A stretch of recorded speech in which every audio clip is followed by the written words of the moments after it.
Dragon Ball Super Superhero is the fourth animated theatrical installment of Akira Toriyama's iconic franchise. The villainous Red Ribbon Army is back and ready to destroy the Z Fighters with a new breed of androids who believe themselves to be virtuous superheroes. Ever since middle school, I have fallen in love with Dragon Ball. Ever seen Dragon Ball Z Kai on Nicktoons late at night during the summers of my middle school life? I have loved Dragon Ball with all my heart through the years for multiple different reasons throughout multiple different series. I love this franchise so much, and every single theatrical installment they have had, apart from Dragon Ball Evolution, I have loved more and more and more. Battle of Gods, I absolutely love. Resurrection F is absolutely incredible, and Dragon Ball Super Broly still stands, in my opinion, as my favorite anime movie. So with a series that I love so much, with movies that I love so much, how does this latest installment in my mind hold up? It's good, but something's missing. I don't hate the movie, not at all. I still really like it. It's just, I don't know. Okay, so let's start off with the good stuff. First of all, the animation. The animation is the first big change from most of the Dragon Ball series, and thankfully, it is a good change. While Dragon Ball has always been a very 2D anime, as animes usually are, this is the first installment that primarily is three-dimensional animation utilizing a lot of the 2D designs of the usual series. And thankfully, after the first 5 minutes of the movie, I couldn't tell. This just appeared to me as the same lovable animation, the same smooth animation, and the same colorful animation that I have loved this franchise for. It was a change of style that I think the whole reason behind it was probably my second favorite thing about this movie, the action. The action, as for most Dragon Ball action sequences, is amazing. The choreography, the ki blasts, the flying, it's so good. Especially the flying in this 3D environment where it just feels like you're flying through all of these real locations with all of these fantastic designs. It feels like you're really there. Well, okay, the designs don't look realistic, but it feels like you're in this three-dimensional environment. And I feel like the reason the 3D helps the action sequences is because for as much as I loved Battle of Gods and Resurrection F and Broly, there were moments in those movies' action sequences where all of a sudden the characters will go from hand-drawn to 3D animation.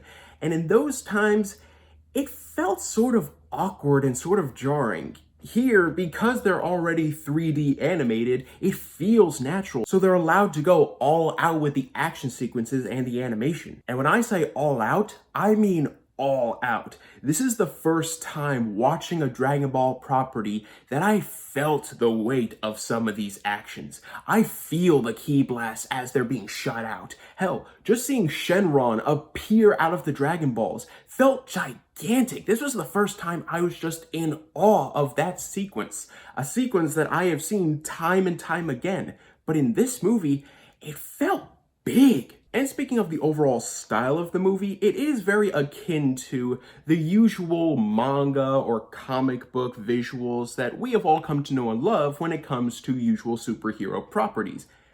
You know, superhero properties outside of Marvel and DC where they're trying to be more movies than comic books. Here, they're trying to do a good balance, and I really do think it works. Especially how, in-universe, they incorporate the pow, boom, bam sound effects of the punches. It is very clever, and I love how they did it, and I love how they addressed it. And lastly, we have the characters. Next to the action sequences, the characters have always been my favorite thing about the Dragon Ball franchise, and here, once again, I absolutely love them. I especially love the big change of the guard that this movie does, because usually, who's the main character of the Dragon Ball Super and Dragon Ball Z movies? Usually it's Goku and Vegeta and people like them. Here, it's something different.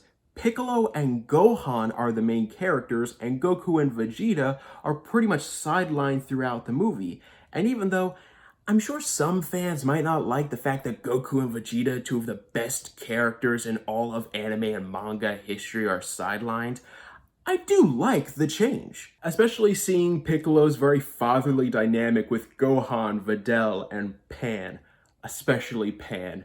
These two were adorable. So yeah, most of everything I love about Dragon Ball is in this movie.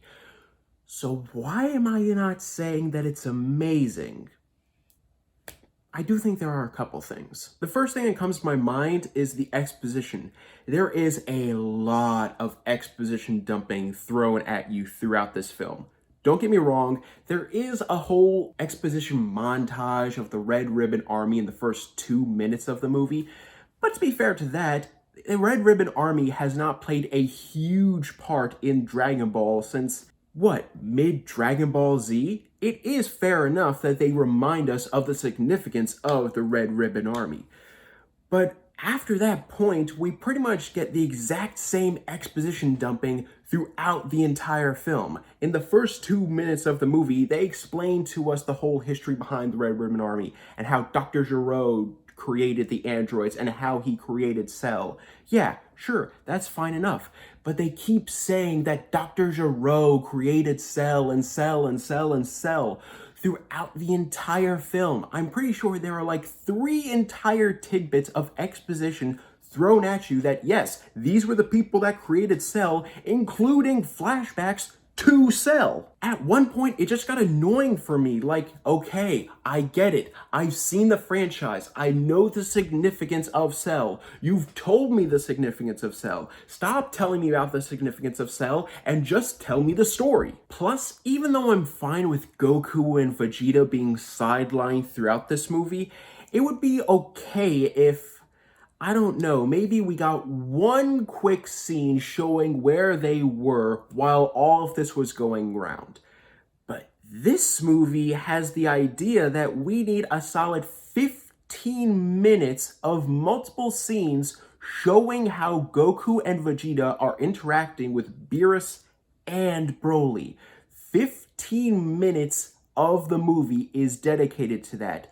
And even though I love that moment, I can't help but feel like it is the absolute epitome of being a detour in the film. The movie just stops in its tracks to show us this moment, and even though I love the moment, can we see what Piccolo and Gohan are doing and how they're going to defeat the Red Ribbon Army and their superhero androids? And speaking of the androids, that brings us to probably my final and, oddly enough, biggest issue with the film, the villains. I didn't really like the villains all that much, and I found them to be extremely disappointing, especially when compared to the other villains of the Dragon Ball movies. Beerus was a fantastic original villain, combining an intimidating presence and a classic Egyptian godlike design with a few soft spots that most of us can identify with. Frieza was a fantastic returning villain, probably Dragon Ball Z's most iconic villain coming back into the fold with all of his boisterous evil that fans have always loved about him. Broly was a fantastic rebooted villain, turning what was originally just an animal with flimsy motivations at best into a likable, sympathetic, and all-around three-dimensional character. Here, while I do like how Gamma 1 and Gamma 2 represent two classic superhero personalities, everything else from their design to their personalities to their motivations are remarkably bland. And don't even get me started on the trio of comedic awkwardness that are the Red Ribbon Army leaders. After watching Battle of Gods, I wanted to see more of Beerus. After watching Resurrection F, I wanted Frieza back again. After seeing Dragon Ball Broly, I wanted to see more of Broly. After seeing Dragon Ball Superheroes, I don't really care about seeing Gamma 1 or Gamma 2 again. But with all that said, do I really hate the movie or even really dislike it? No, not at all. I really liked this movie, and I think Dragon Ball fans will absolutely love it. The animation is an interesting change from the norm, the action sequences are absolutely incredible, and most of the characters are just as lovable as they usually are in this franchise.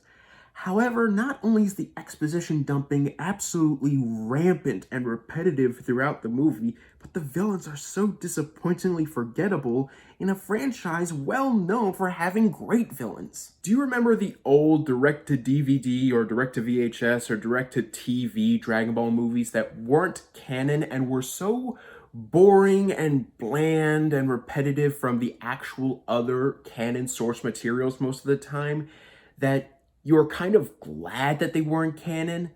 This movie felt more like those films rather than the new Dragon Ball Super movies. I'm going to give Dragon Ball Super Superhero a B. Well guys, thank you so much for watching, and let me know in the comments down below, who is your favorite Dragon Ball character? I'm sure most people are going to say Gohan or Goku or Vegeta or maybe on the odd line Piccolo, but for me, hands down, it's gotta be this new incarnation of Broly.